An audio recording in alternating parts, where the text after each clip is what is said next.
Kita ulas bagaimana racikan Patrick Kluivert setelah memanggil 32 pemain ke dalam skuad Garuda bersama manajer tim nasional Indonesia Sumarji dan jurnalis harian Kompas Ihsan Mahar yang sudah hadir di studio. Malam Bung Ihsan. Malam Mas. Pak Marji, selamat malam.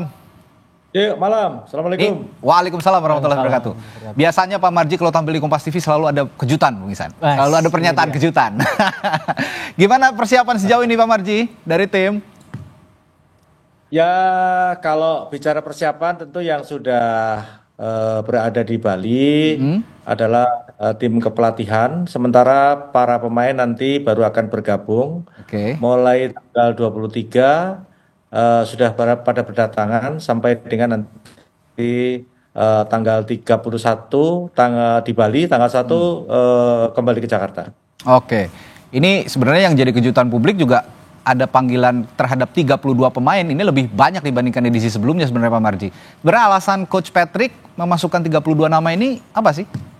Ya, yang pertama karena kita sudah berulang kali melakukan pemantauan di beberapa klub khususnya di Liga 1.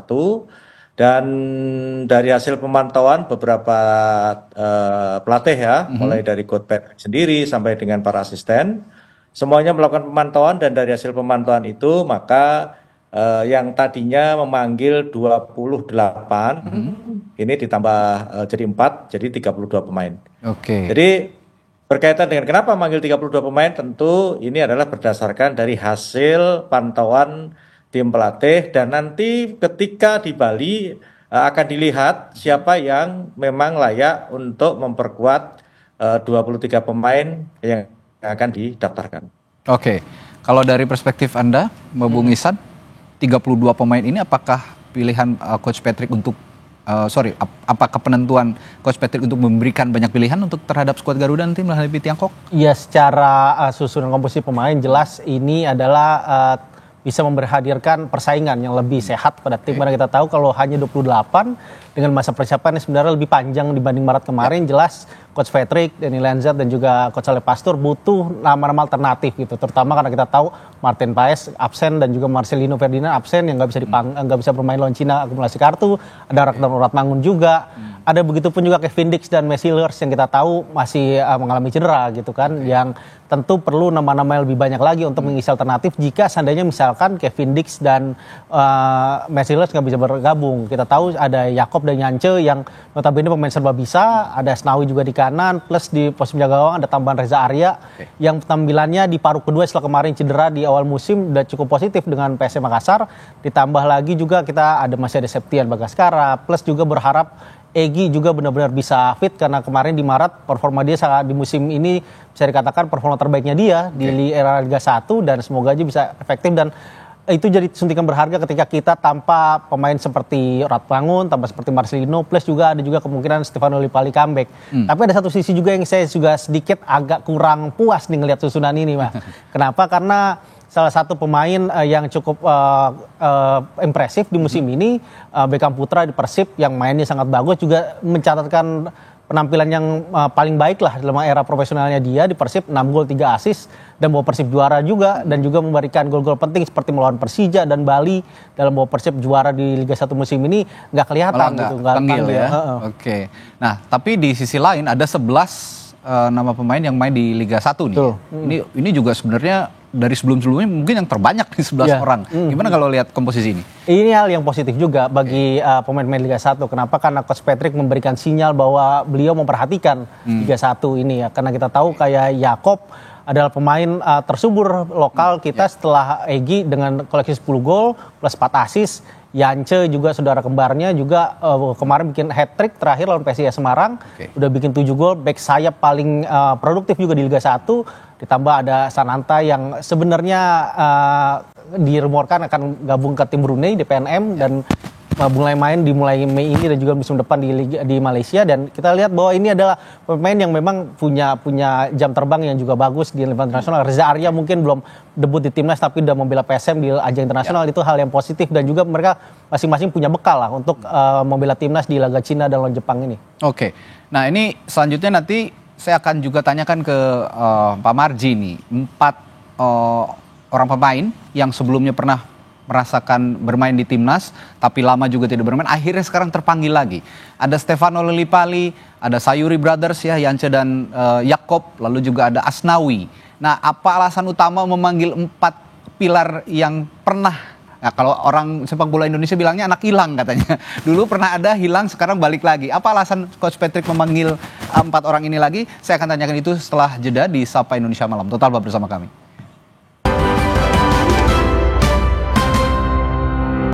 Saya masih bersama dengan manajer Timnas Indonesia Pak Sumarji dan Bung Ihsan Mahar, jurnalis harian Kompas. Saya tadi bertanya ke Pak Marji. Pak Marji, ada 4 anak hilang katanya kalau pecinta sepak bola Indonesia bilang.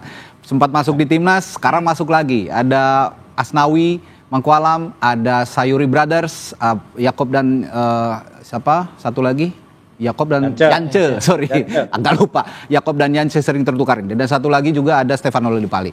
Alasan utama Coach Patrick memanggil 4 pemain ini apa? Baik, jadi yang pertama, seperti tadi di awal saya sampaikan bahwa ini adalah berdasarkan dari pantauan beberapa pelatih yang sudah memantau secara langsung di pertandingan-pertandingan, baik itu Malut melawan siapa, termasuk Borneo melawan siapa, termasuk Asnawi. Ya, jadi yang pertama berkaitan dengan 2Y ini, Yakob Yance. Ini memang betul-betul di tim, di Malut betul-betul jadi pemain pilar utama dan selalu jadi starter. Di samping dia ini selalu jadi starter, tentu dia punya kelebihan, baik dari kelebihan kecepatan, kelebihan kekuatannya dia, strongnya dia, dan juga bisa membantu tim mengangkat timnya, sehingga Malut boleh dikatakan cukup baik ya di Liga 1. Nah, ini juga tidak kalah penting adalah peran daripada kedua pemain ini, sehingga dari analisa dan juga dari beberapa pantauan tentu memang layak untuk dipanggil. Terus yang kedua berkaitan dengan pemanggilan Asnawi. Memang ini kan yang pertama kan posisi Asnawi ini kan Kevin beberapa pemain kan butuh mengisi pada posisi itu. Tetapi kembali lagi itu juga nanti akan dilihat kembali apakah di posisi itu ada berapa orang, karena kita lihat di posisi itu cukup ada 3 orang, sehingga mungkin nanti akan tentu ada pilihan-pilihan lain. Kan banyak pilihan. Selanjutnya Lillipali ya, Lillipali kita lihat, kita juga tahu bahwa di klubnya di Borneo cukup baik, dia bisa membuat performa Borneo itu di beberapa kali game di Liga 1 itu cukup baik, walaupun kita lihat bahwa usianya sudah boleh dikatakan 35 tahun ya kalau nggak salah, sehingga di usia yang segitu dia masih mampu untuk bisa mempertahankan performanya. Itu juga bagian dari penilaian gitu ya. Sehingga keempat pemain ini boleh dikatakan dipanggil karena memang pilihan pelatih. Ya, ada kebutuhan juga dari Coach Patrick untuk memanggil pasti di pos-pos yang diisi oleh 4 pemain ini tentu saja. Pak Marji, 5 hari lagi kan training camp dimulai di Bali tanggal 26 ya, di Bali. Ini kapan pemain kumpul kira-kira? Jadi begini. Jadi secara keseluruhan memang para pemain ini diharapkan tanggal 26 itu sudah kumpul semua. Tetapi termasuk yang abroad ya? Kenapa? Termasuk yang abroad juga? Ya, semuanya diharapkan. Semuanya diharapkan tanggal 26 itu sudah bisa kumpul semua di Bali.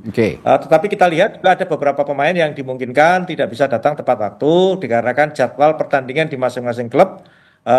Di klubnya itu juga masih mengikuti pertandingan, sehingga mungkin ada beberapa yang datangnya mundur. Tetapi juga ada beberapa pemain yang saat sekarang ini abroad pun sudah boleh dikatakan tepat waktu 20 bahkan 23 sudah ada yang akan datang. Sehingga kedatangan ini memang bervariatif tanggalnya, tetapi dipastikan bahwa tanggal 26 paling tidak tanggal 26 dari 32 pemain itu sudah lebih dari 20 yang datang. Uji tanding ada nggak kira-kira Pak Marji nanti setelah ada training camp? Sesuai jadwal sih ya, sesuai jadwal belum ada. Tapi nanti kita lihat ya. Tetapi kalau lihat jadwal roadmap yang ada itu belum ada. Bung Ihsan, kalau kemarin kan sebetulnya melihat dari beberapa kali pernyataan Coach Patrick ya, bahwa kita kan wajib menang nih lawan Tiongkok, dan Coach Patrick juga optimistis bahwa kita harus menang lawan Tiongkok. Nah, realistisnya kalau melawan Tiongkok menang, bagaimana lawan Jepang? Karena ada juga desas-desus katanya Jepang bakal nurunin tim kedua karena mereka sudah lolos lebih dulu. Gimana nih? Iya, mungkin emang paling realistis lawan Jepang kita dapat imbang di Osaka gitu kan, meskipun itu akan sulit.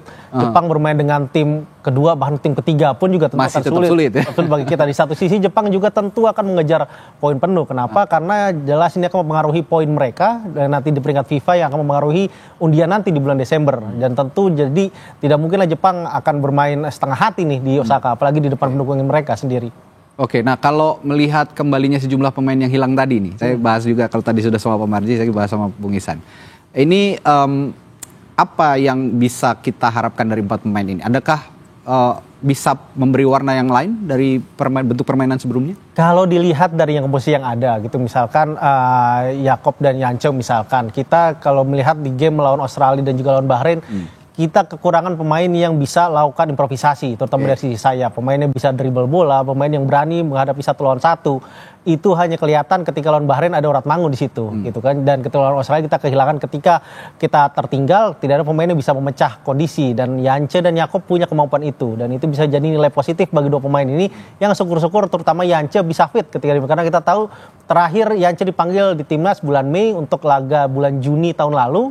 Dan itu saat itu dia cedera di latihan. Ingat banget dia latihan di Madia dengan kondisi lapangan yang buruk, dia cedera dan sehingga nggak bisa bermain. Dan semoga aja dengan kondisi fisik yang lebih baik dan fit dan latihan di Bali di tempat Bali United Training Camp sangat luar biasa, tentu bisa membantu mereka lebih baik. Dan di satu sisi juga perlu juga pemain misalkan seperti Stefano Lillipali, kita butuh pengalaman pemain, dan Coach Patrick juga tentu memilih dia meskipun kita tahu Lillipali baru bermain lagi di bulan Mei ini baru 2 kali setelah cedera kemarin di bulan Februari, main sebagai starter melawan 2 tim asal Jawa Timur, Madura dan Persebaya, menyumbang 1 gol lawan Madura. Itu nunjukin bahwa secara mental Stefano ini luar biasa. Jadi tentu kita juga butuh pemain senior meskipun umur sudah 35 tahun, tapi dia punya pejuang dan juga dia punya sesuatu faktor X lah yang jelas dibutuhkan untuk melawan Cina nanti. Oke, dan saya juga menyoroti Sayuri Brothers yang terkadang mereka punya sisi eksploitatif yang tinggi. Nah, mereka punya kejutan-kejutan ketika menghadapi partai-partai penting. Pak Marji, saya juga ingin tanya, ini tadi juga sudah disinggung oleh Bung Ihsan soal kondisi Maysilher sekarang dan juga kondisi Martin Pas. Nah, apakah Maysilher saat ini sudah ada update beritanya bagaimana?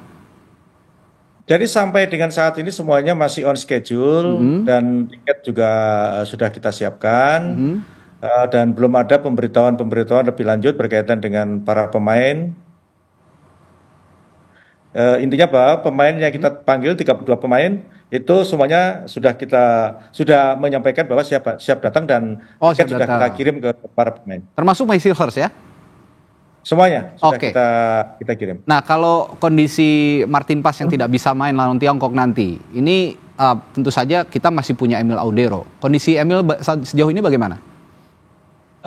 Pembicaraan terakhir di grup kondisinya baik-baik saja, tidak ada masalah apa-apa. Ya kita doakan mudah-mudahan di klubnya juga tidak ada apa-apa sehingga bisa ke Jakarta tepat sesuai dengan jadwal tiket yang sudah kita siapkan. Ya, tentu saja kita berupaya sekuat tenaga meraih poin maksimal melawan Tiongkok, dan tadi meskipun agak kurang realistis tapi kita juga harus punya upaya untuk bisa imbang minimal melawan Jepang nanti ya di Osaka ya bermainnya. Osaka. Oke. Baik, terima kasih Pak Marji, Bung Ihsan telah berbagi informasi dan perspektifnya di Sapa Indonesia Malam hari ini. Sampai jumpa lagi Pak Marji, selamat malam. Dan saudara, setelah